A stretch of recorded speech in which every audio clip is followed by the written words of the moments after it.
warahmatullahi wabarakatuh. Perkenalkan, saya Stiana Putri, NIM 181020116. Saya di sini akan mempraktikkan bagaimana RCP kepada bayi. Apa sih manfaat dari RCP itu?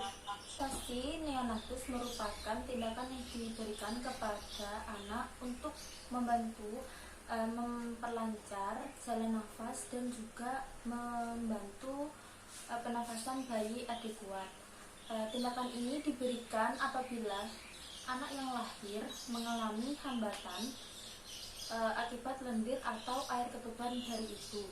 Alat apa saja yang diperlukan dalam tindakan ini? Yang pertama yaitu APD dari perawat sendiri, apron, handscoon steril, masker penutup kepala, dan juga kacamata, alat hisap atau bisa menggunakan suction mesin, intubasi atau endotracheal tube, bantu untuk mengambil lendir yang ada di layar anak. Kemudian juga ada infant warmer, ini untuk menjaga anak tetap stabil suhunya. Ada laryngoskop, back and face, nasal kanul, ampul adrenalin, kemudian normal salin, setelah itu stetoskop, klem, umbilikus, dan juga alas. Sebelum melakukan tindakan resusitasi neonatus ini, alangkah baiknya kaji dulu 3 pertanyaan yang sudah saya sebutkan tadi. Yang pertama, apakah bayi lahir dengan cukup bulan? Kemudian yang kedua, apakah bayi menangis secara simultan? Dan yang ketiga, apakah tonus otot bayi berfungsi dengan baik?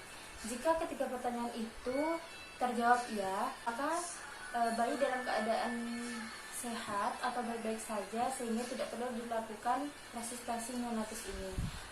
Dan apabila dari ketiga pertanyaan itu hanya 1 atau 2 pertanyaan yang terjawab iya, maka bayi wajib dilakukan resusitasi neonatus. Sebelum melakukan resusitasi neonatus, ini dilakukan pada ruangan khusus yang telah terdapat infant warmer. Infant warmer adalah sebuah alat yang dapat menghangatkan bayi.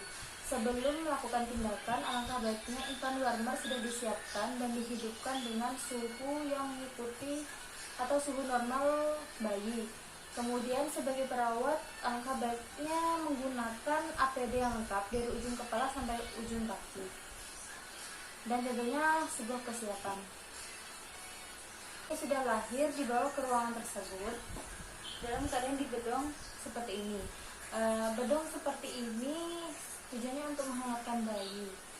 Ya, sebelum melakukan tindakan, kita harus memperhatikan posisi bayi saat terlentang di infant warmer ini.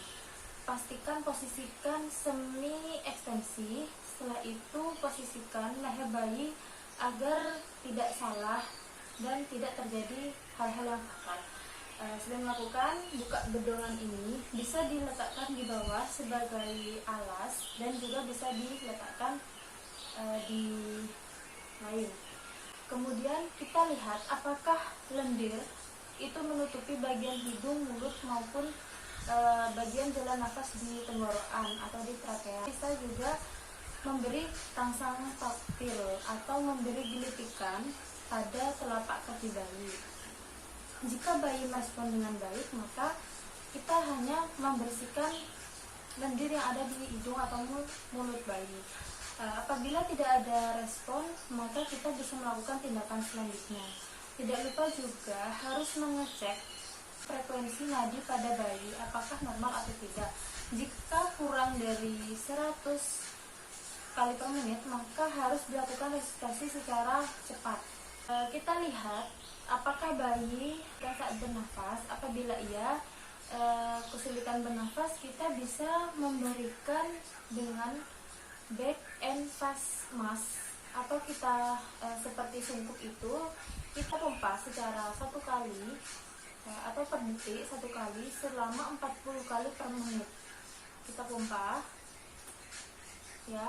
Kemudian setelah itu kita evaluasi apakah bayi masih mengalami kesulitan bernafas. Jika bayi mengalami kesulitan bernafas, kita lihat di mana letak lendir yang menutupi sehingga bayi mengalami kesulitan bernafas tersebut. kita melakukan alat hisap lendir. Kita hisap di mana letaknya, di hidung kanan atau kiri, kemudian di trakea, atau menggunakan alat suction atau menyedot lendir yang ada di trakea karena bentuknya seperti tube sehingga panjang.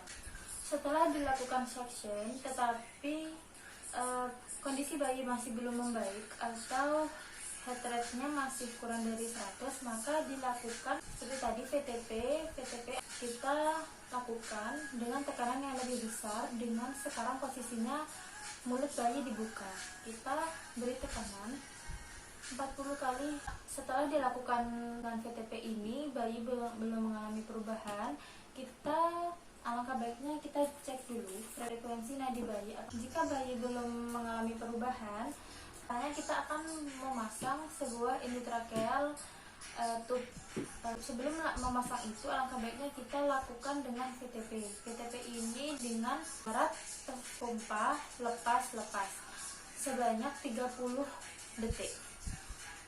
Pompa lepas. Kita lihat dan kita evaluasi bagaimana, apakah ada perubahan atau tidak.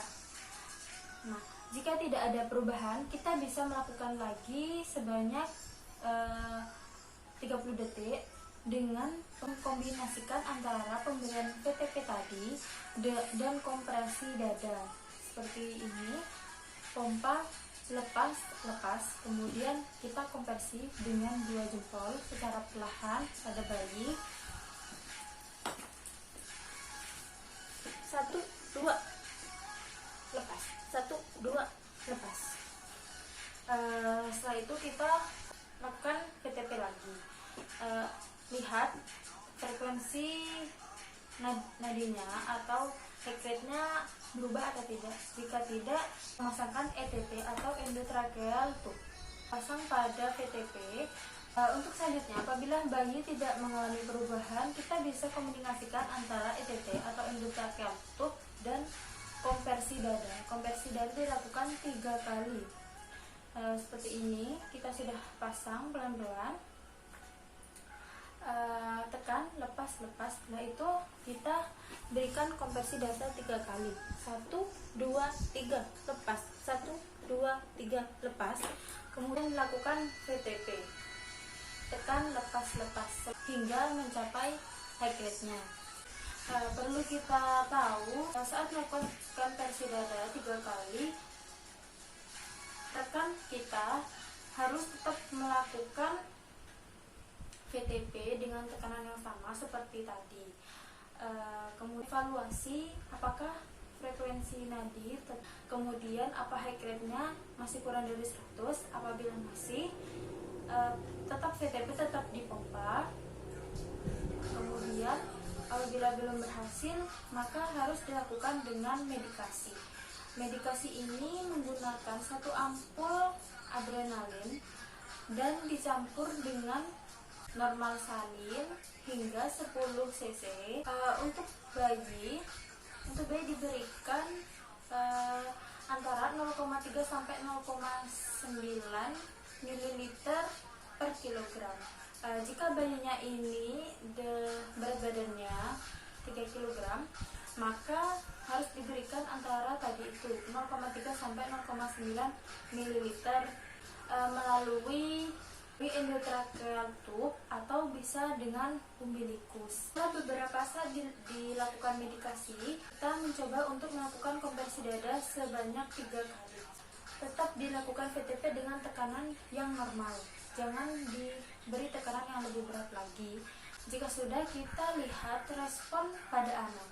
Kita bisa menggunakan rangsang taktil, kemudian kita juga bisa melihat apakah anak bisa menangis secara spontan. Jika itu semua sudah dilakukan dan anak sudah merespon dengan baik, hentikan resusitasi neonatus ini. Maka kita tinggal kembalikan ke ibu atau kita bisa pindahkan ke ruang bayi yang normal. Kemudian pemeriksaan selanjutnya kita hanya mengecek seperti pemeriksaan pada bayi umumnya, yaitu mengecek TTP, tinggi badan, berat badan, dan kondisi terkini bayi. Baik, itu tadi adalah serangkaian bagaimana cara resusitasi neonatus pada bayi yang baru lahir. Itu saja yang bisa saya sampaikan. Terima kasih. Wassalamualaikum warahmatullahi wabarakatuh.